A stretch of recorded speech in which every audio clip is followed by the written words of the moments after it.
Welcome, Your Excellencies, distinguished guests. It's a pleasure and an honour to host you here at the Royal Botanic Gardens, Kew. I'm Professor Chris Gilligan, King's Trustee, Deputy Chair, and one of the Science Trustees here at Kew. Now, for most people, Kew is known as a world-famous botanic garden and also a leading tourist attraction. But we would say there's much more to us than that.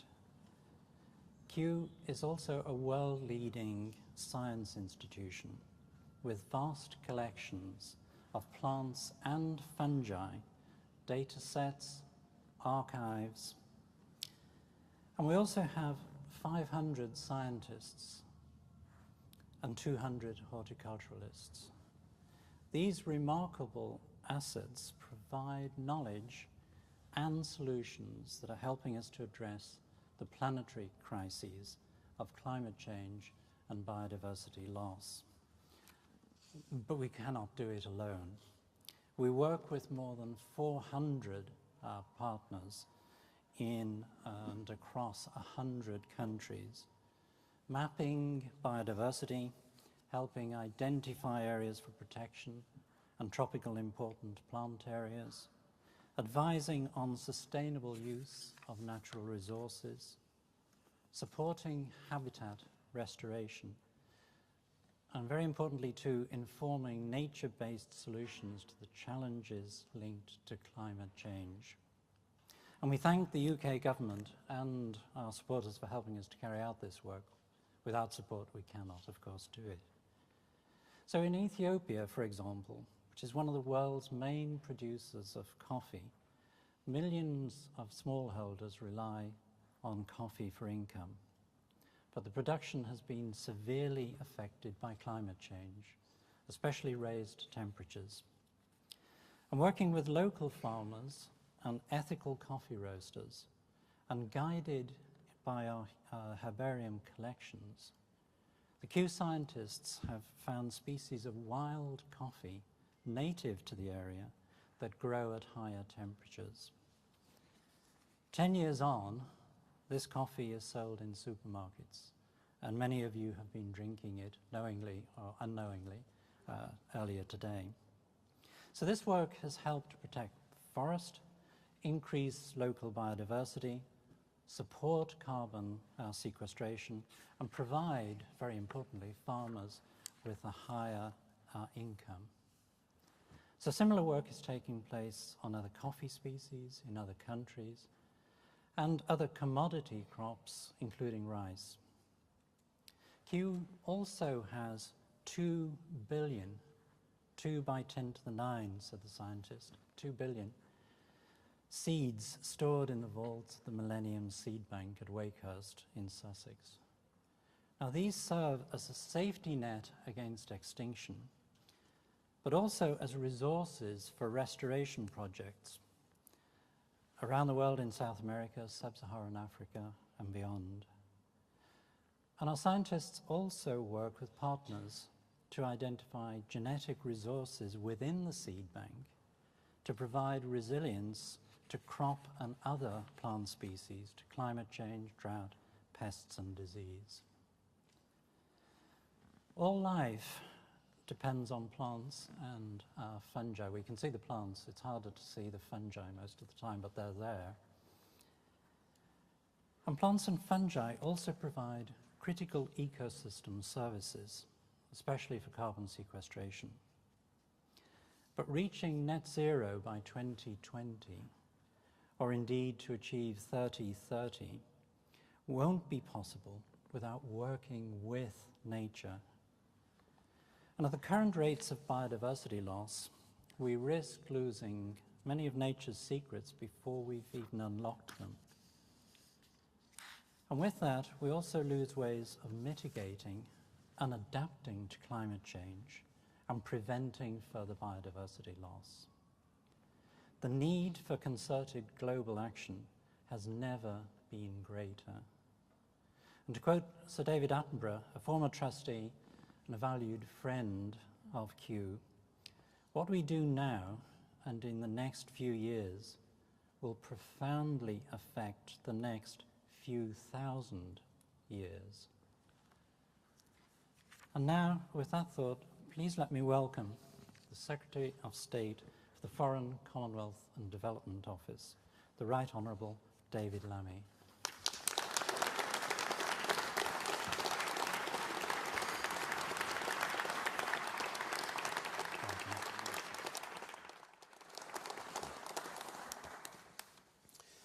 Well, thank you very much, Kew Gardens, for hosting my first speech as Foreign Secretary. I've wanted to do this for years, so I'm going to enjoy it.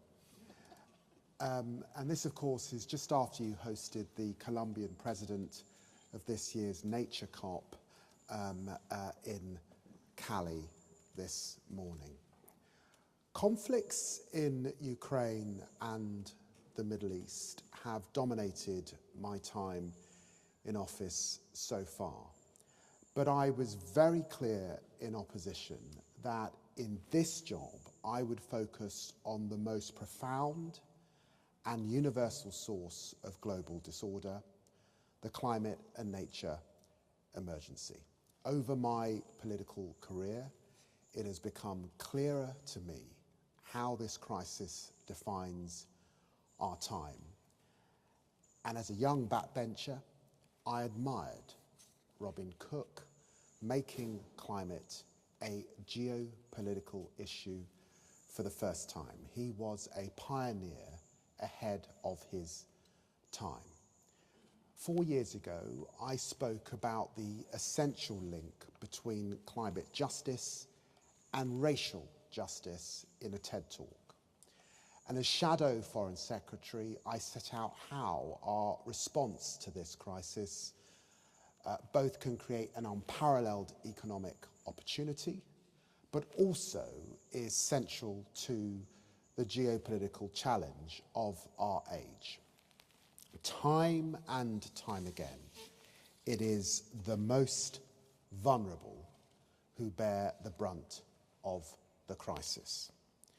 From Ella Kissy Deborah, a 9-year-old Londoner killed in part by unlawful levels of air pollution near her home, to communities that are dear to my heart in the Caribbean, whose leaders tell me they feel neglected as they struggle with stronger, more frequent tropical storms caused by a crisis not of their making. So our goal is progressive, a livable planet for all now and in the future. But we need a hard-headed, realist approach towards using all levers at our disposal, from the diplomatic to the financial. And I say to you now, these are not contradictions, because nothing could be more central to the UK's national interests than delivering global progress on arresting rising temperatures. My argument to you today is that demands for action from the world's most vulnerable and the requirements for delivering security for British citizens are fundamentally aligned. And this is because the crisis is not some discrete policy area divorced from geopolitics and insecurity. The threat may not feel as urgent as a terrorist or an imperialist autocrat, but it is more fundamental. It is systemic, it's pervasive, and accelerating towards us at pace. Look around the world. Countries are scrambling to secure critical minerals just as great powers once raced to control oil. We cannot let this become a source of conflict. In the Arctic and Antarctic, global warming is driving geopolitical competition over the resources lying beneath the ice. And in the Amazon, there have been the worst droughts ever recorded, partly as a result of deforestation. In the Caribbean, I saw on day one in this job the devastation caused by Hurricane Beryl, the earliest forming Category 5 hurricane on record. And in places like the Sahel, South Sudan, Syria, rising temperatures are making water and productive land even scarcer. These are not random events delivered from the heavens. These are failures of politics, failures of regulation, and frankly, failures of international cooperation. And these failures pour fuel onto existing conflicts and regional rivalries, driving extremism and displacing communities and increasing humanitarian need. And it would be a further failure of imagination to hope that they will stay from our shores, that we can keep them away. Let's take migration. We are already seeing that climate change is uprooting communities across the world. And by 2050, the World Bank's worst case estimate is that climate change could drive 200 million people to leave their homes. Or we could take health. The World Health Organization says climate change is now the biggest threat to human health. We saw in the pandemic how quickly an infectious disease could spread from animals to humans, and then from a city, the other side of the world, to here in Britain. This becomes only more likely as the climate and nature crisis grows. And this crisis threatens the things we take most for granted, from the food that we eat to the air that we breathe. But despite all of this, there remains a tendency for climate and nature policy to end up siloed. Too often it's felt the preserve of experts and campaigners, fluent in sometimes the impenetrable dialect of COPs, but distant from others working on foreign policy and on national security. And that has to change. Don't get me wrong, we absolutely need campaigners like those in this room, or experts like those working here at Kew, and I'm grateful to them all.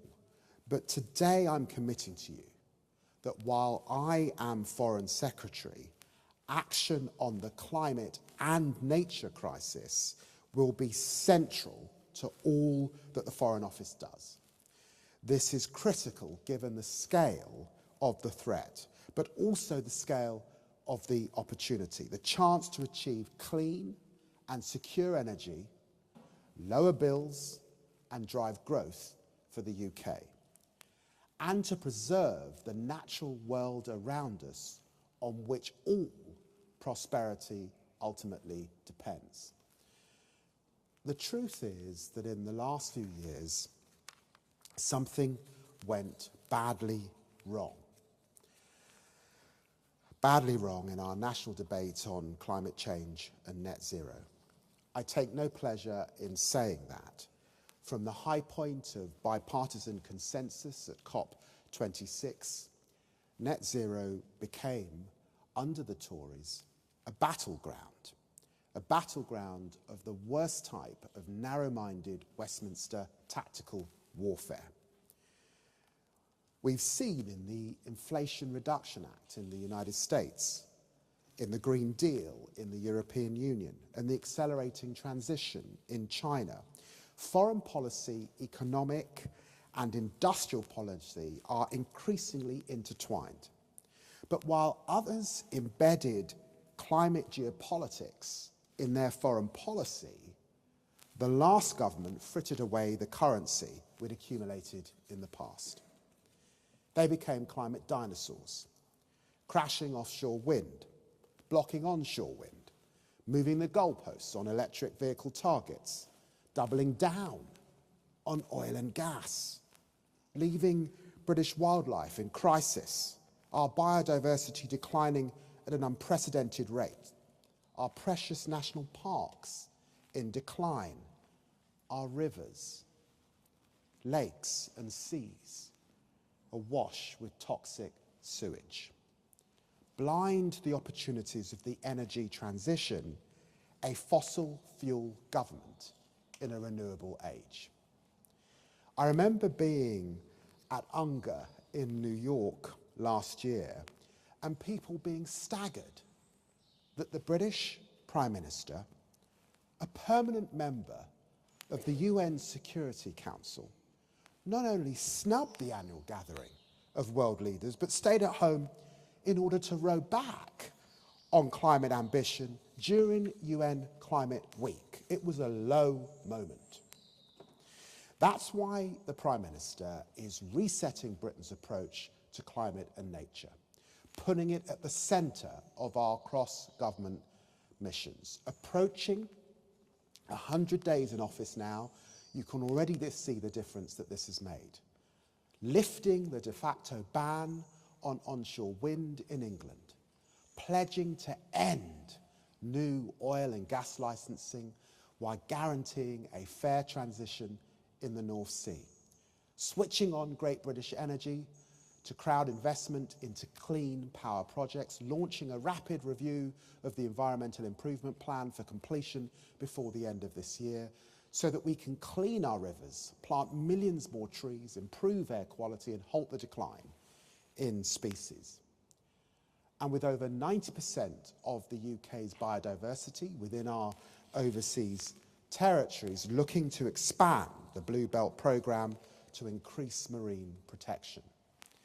This domestic programme is not just essential to our economy, but to restoring our international credibility. We're bringing an end to our climate diplomacy of being do as I say, not as I do. But this domestic programme domestic ambition, on its own is not enough. That's why this issue has been on the agenda for nearly every meeting that I've had with another minister in my early weeks.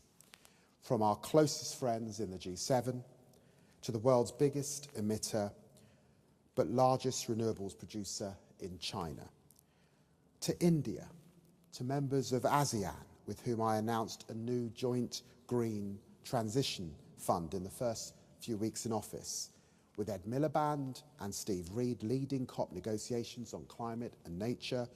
We have a pair of experienced, determined negotiators.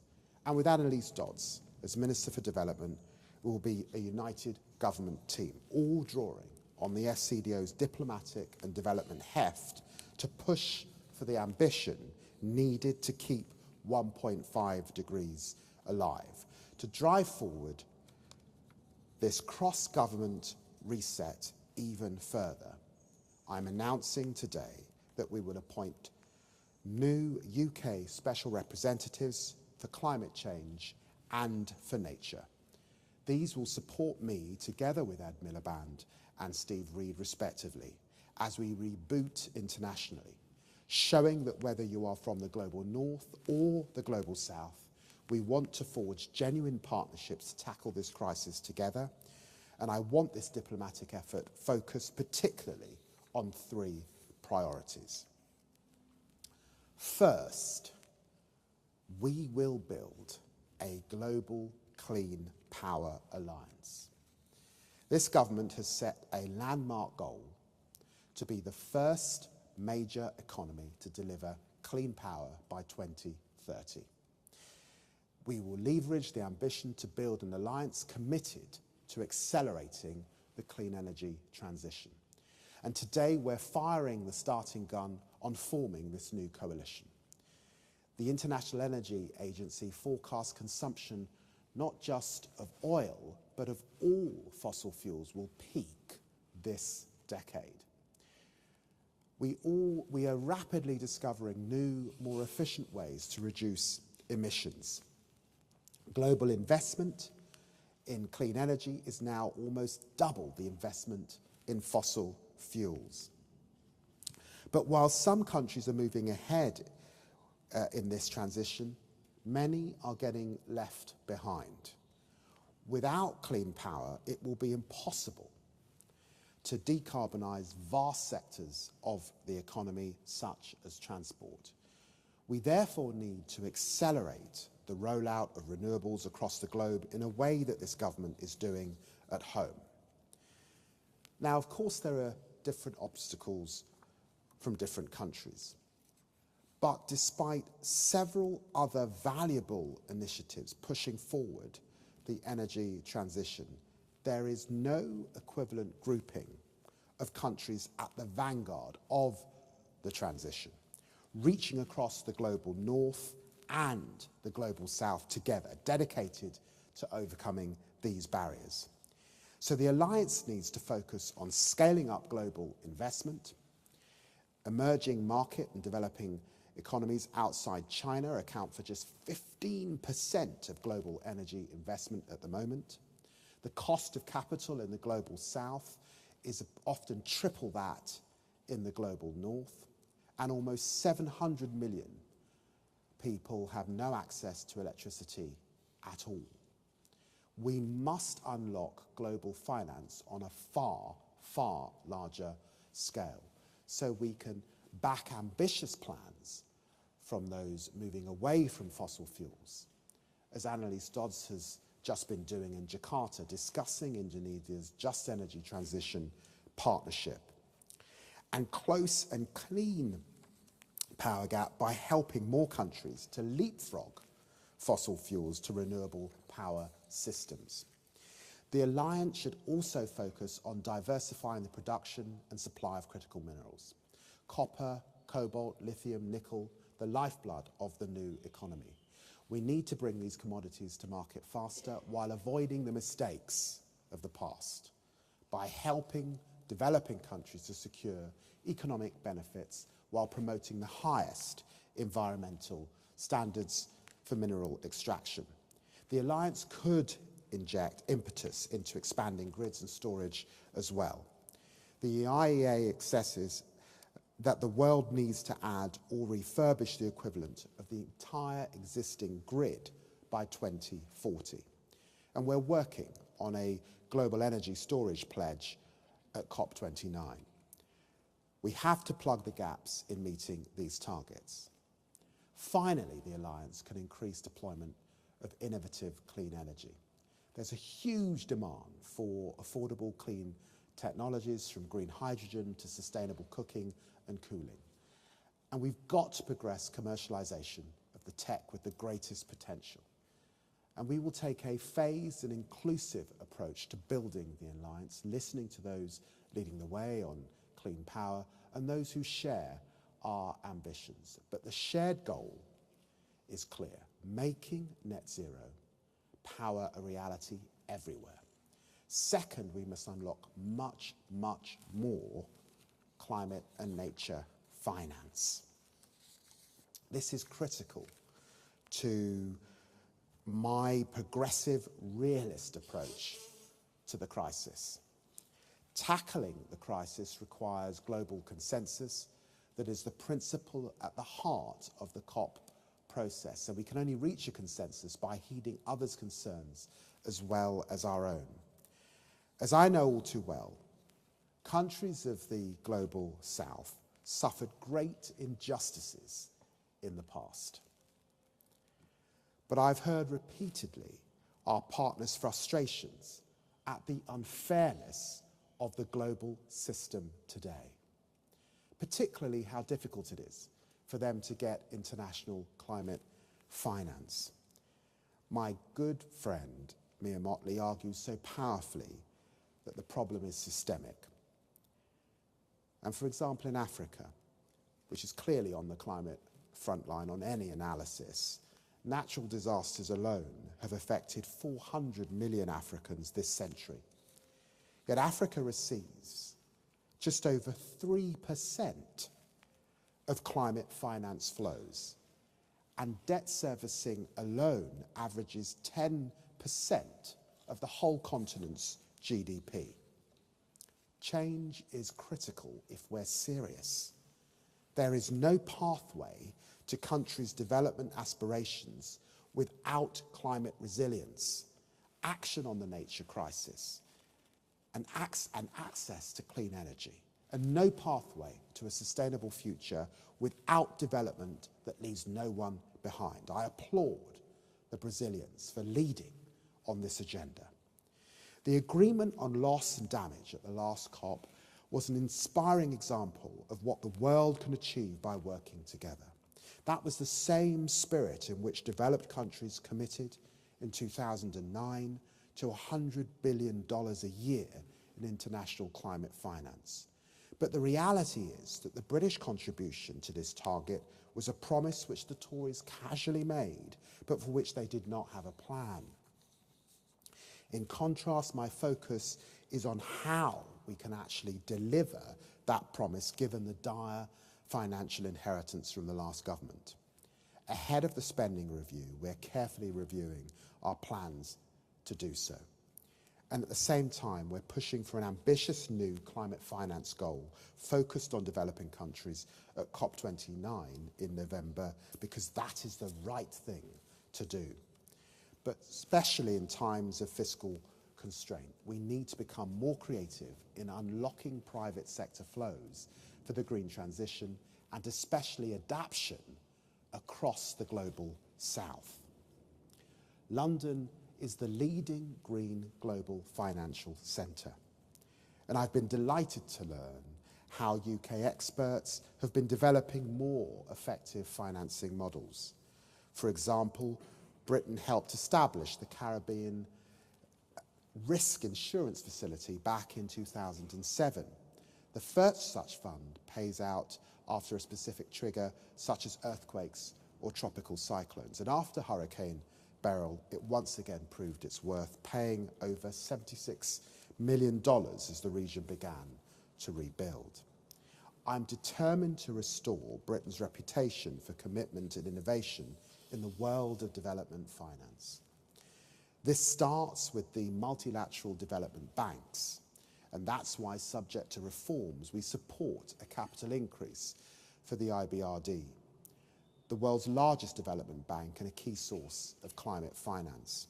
And that's why next month I will lay before Parliament a UK guarantee for the Asian Development Bank, which will unlock $1.2 billion in climate finance from the Bank for Developing Countries in the region. But impact is not simply a question of more creativity. To tackle systemic problems, we also need to reform the system itself. So, for example, we are co-chairing with the Dominican Republic the Green Climate Fund this year, and driving forward reforms to speed up developing countries' access to it. But I've also heard our partners calling for international tax rules to work better for developing countries, for sustainable debt to be tackled more rapidly, and for obstacles that inhibit the flow of private capital to be addressed. My ambition here is clear: for the UK to lead the G7 debate on international institutional reform. Third, we must not just halt, but reverse the decline in biodiversity. Sometimes we become numb to the scale of the nature crisis. 1 million species facing extinction, including 1/3 of both marine mammals and coral reefs. And wildlife populations fallen by 69% since 1970, mostly due to a staggering 83% collapse in freshwater species. Biodiversity loss is as much a threat as changes to our climate, and with nature loss undermining progress towards the Sustainable Development Goal. Action on nature is also pivotal to genuine partnerships with the Global South. We need to bolster the global effect to protect at least 30% of the planet's land and ocean by 2030.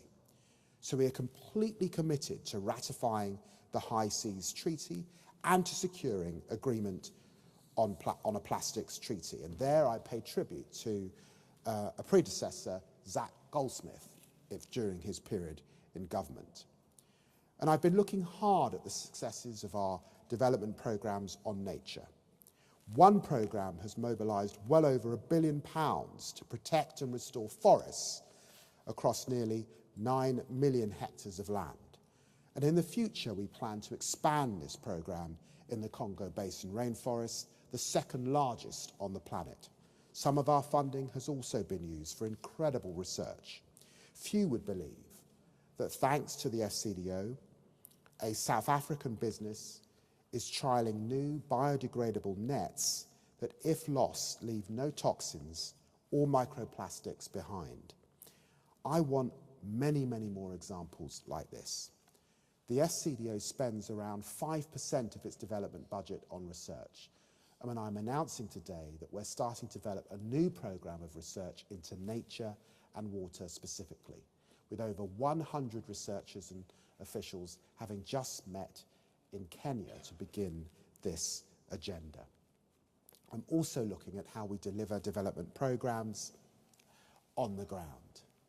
Indigenous communities particularly are important in this regard.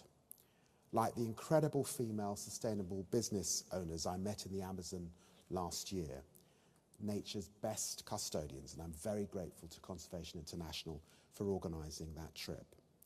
Nature has been declining 30% less and 30% more slowly in indigenous lands than in the world as a whole. Evidence shows that putting local communities at the centre of decision-making leads to better outcomes for the natural world. This is the model of development that I believe in. A modernised approach to development this government will be implementing. The spirit of partnership, not paternalism, in action. For me, this is deeply personal. Far from here, in Guyana's rainforests, lie Sophia Point. I established this small conservation centre 5 years ago with my wife in one of the last unspoilt biodiversity hotspots in the world. It was fascinating and a huge privilege for me to discuss this with Sir David Attenborough last week and hear his reminiscence of visiting Guyana, the same rainforest, as a young man. I told Sir David that his first book, Zoo Quest for Guyana, which came out in 1956, which was the year that my father emigrated here to Britain. In fact, my father used to bring me to Kew Gardens. I mean, I look back, he's now not alive, so I can't ask him, but I now realise that the reason he brought me here was to somehow be in touch with Guyana and those rainforests. And we discussed how Sir David's work and that of Sophia Point is rooted in a concept common to indigenous people of that part of South America, and many farmers and others in Britain and around the globe. Stewardship of the natural world. We have both an interest and a responsibility to maintain a livable planet for ourselves and for future generations. That is our goal. Ultimately, there will be no global stability without climate stability, and there will be no climate stability without a more equal partnership between the global north and the global south. For Britain to play its part, we must reset here at home and we must reconnect abroad. And that is what this government will deliver, so that together we can build a better future for all. Thank you very much indeed.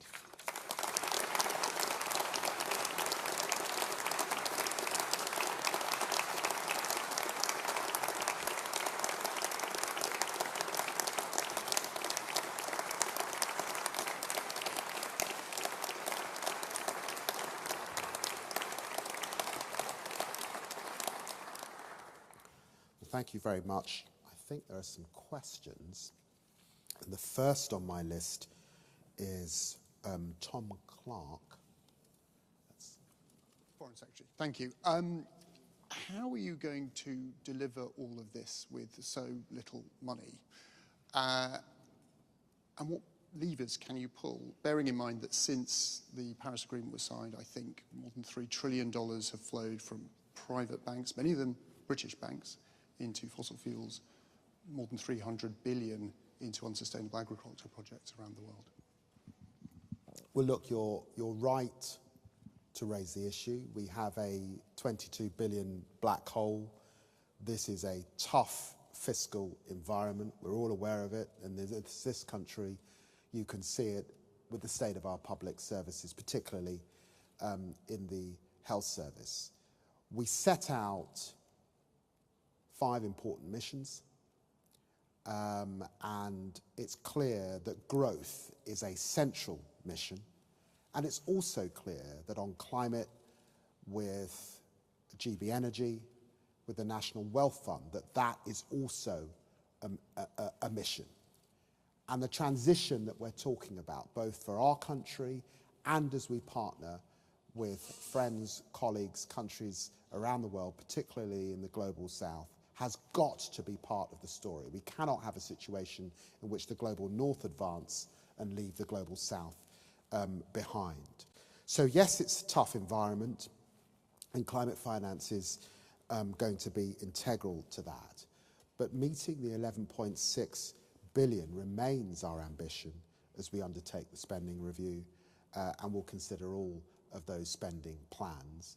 And it's important that I and others within government continue to make the case, as of course government and Rachel Reeves makes those difficult choices about what our priorities are in a tough fiscal environment.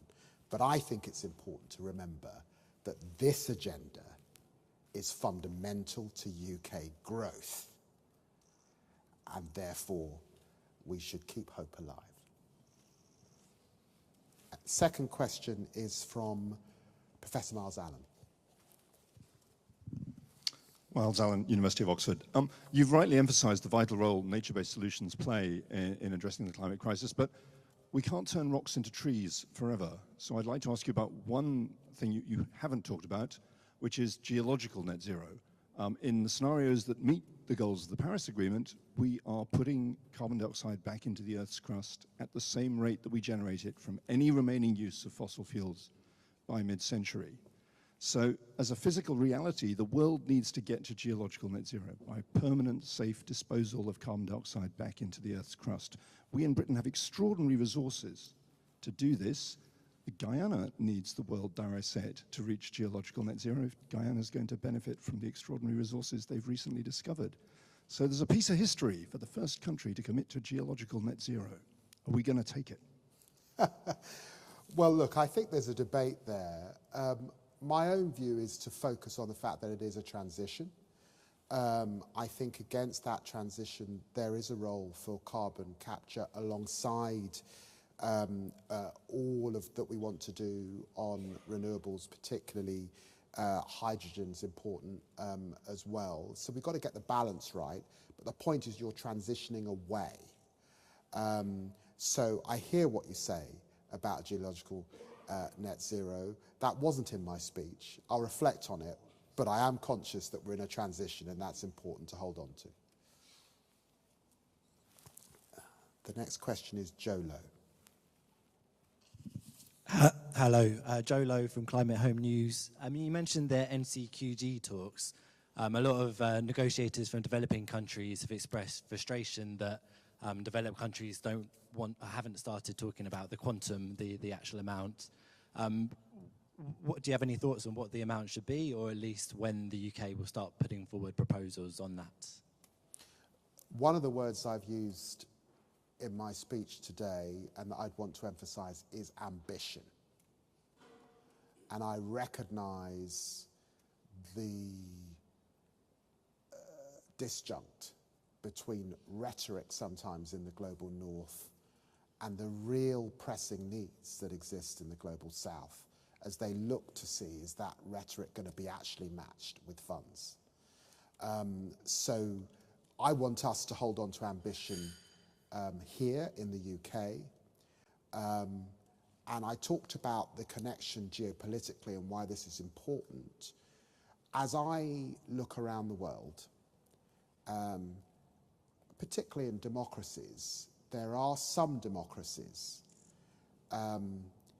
depending on where their elections go, who might move away from this agenda, which is why it's so important that we here in the UK now look to have stability, I hope for at least a decade on this agenda, and get back our climate leadership position. So I recognise what is being said, and I certainly feel very strongly about small island developing states particularly, who are on the front line and are disproportionately affected by the crisis that we're obviously all here to discuss.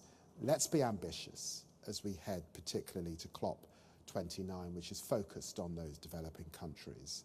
I can't make announcements here, because if I did, I'd go back to a storm with Rachel Reeves. And for all the reasons I've discussed, I'm not prepared to do that, but the point you make is a sound one. Then we've got Ed Davey, I think it is. Thank you, Foreign Secretary. That was incredibly inspiring. Ed Davey, WRI. I'd like to start by saying I think your dad, if he were here, would be incredibly proud to see his son speaking in this way here. You're going to make me emotional. It's a very good start. But Foreign Secretary, I hesitate to come back to money, but there was this incredible time when Britain really led the world on 0.7, under a Labour government actually, and we know it's been difficult, and at some point we believe we lost the British public on 0.7.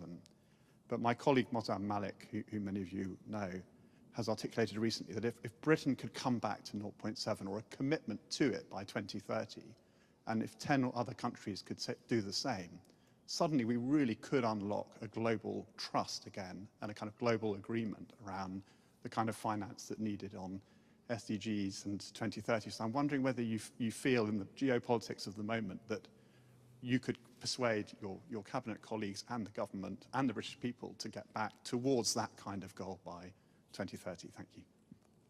Well, I think it's a really good question, and you know, Mozam Malik is right to be challenging us to be ambitious once again in our objectives. And you know, I feel very, very proud to have been part of Tony Blair and Gordon Brown's government. I think back also to campaigns like Jubilee 2000 that really challenged the world on debt.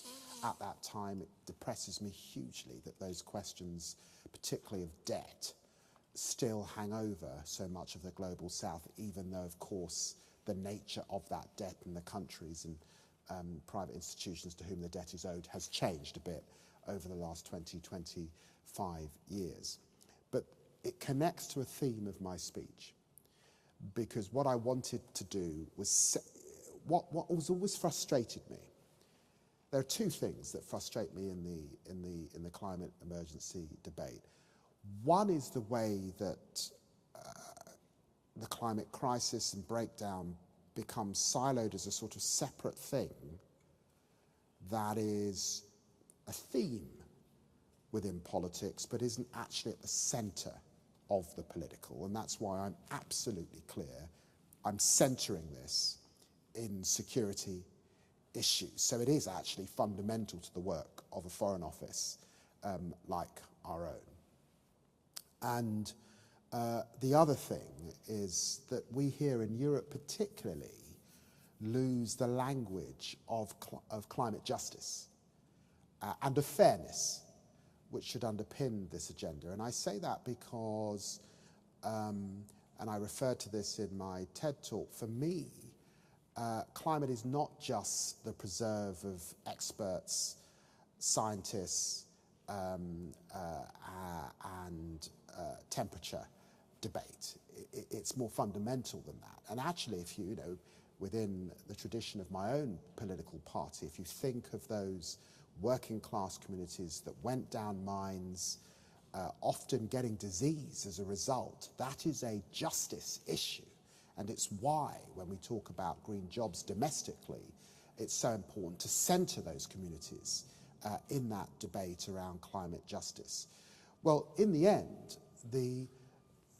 part of the reason that the funding has not been there is because climate has driven a migration crisis, and we've ended up in this place where we made a choice to spend development aid on housing people across the country and having a huge accommodation and hotel bill as a consequence. That was a choice.